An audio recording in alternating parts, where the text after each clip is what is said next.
Hello and welcome back, and if you're new here, thanks for joining us. I'm just going to be doing a quick video on how to do the Forge turbo elbow, the larger one. So if you want to see how to do that, stay tuned and I'll see you very shortly.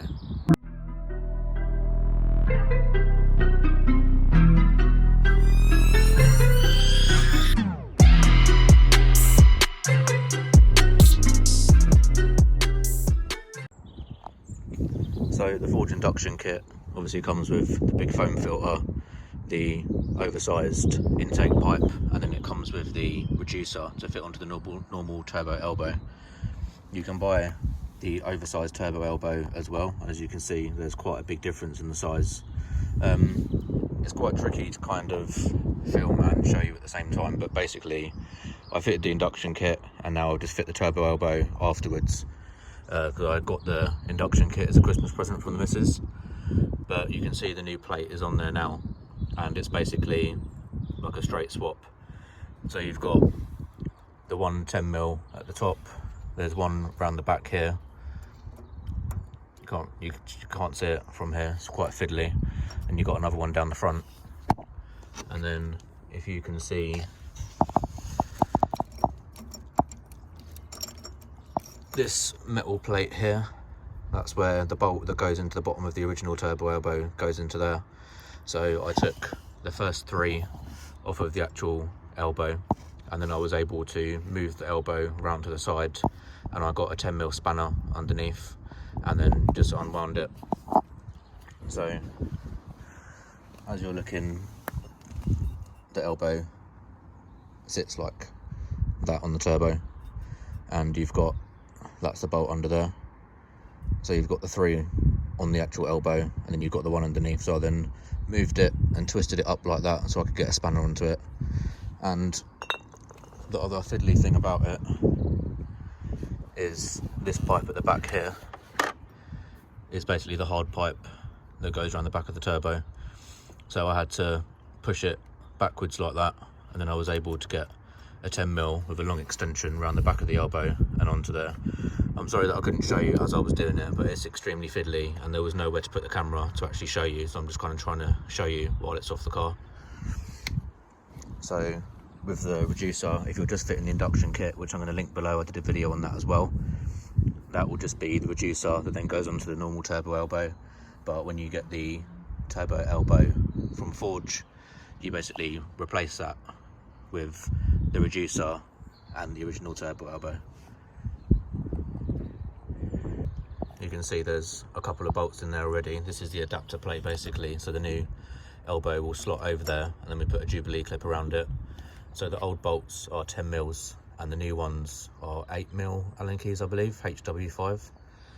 So you just got 1, 2 and then one around the back as well, and then we don't fit it to that adapter plate anymore. This little bracket here, that's obsolete. So as you can see on the old turbo elbow, the actual triangular shape is slightly different, and it's almost like the top, as you're looking at it now, is more to the right. So it was obviously sitting like that with the bracket at the bottom. So when you go to fit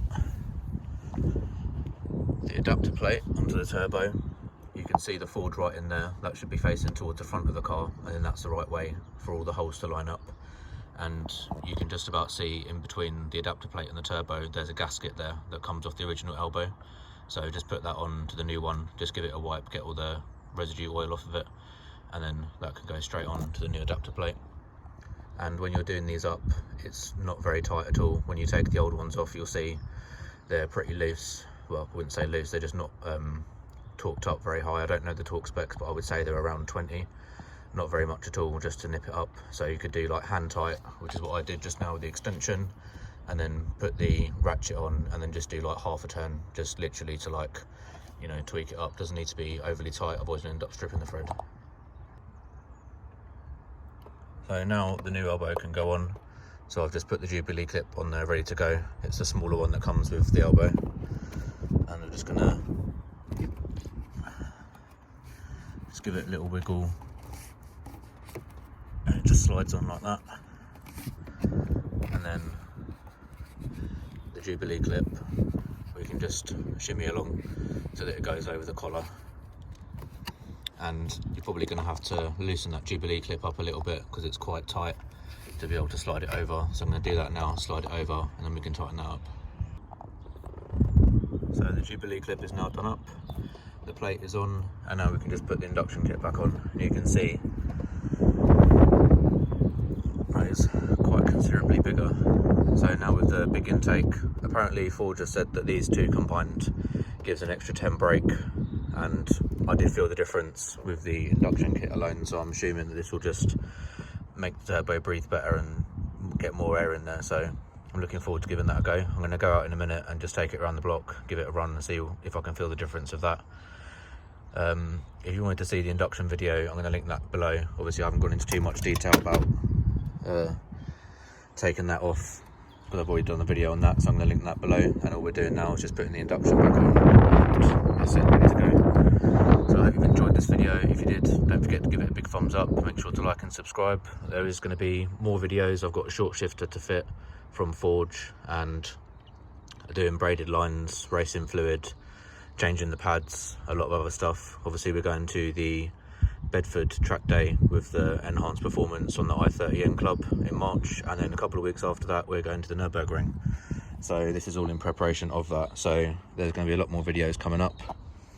So I will see you very soon. So thanks for tuning in, and I'll see you next time.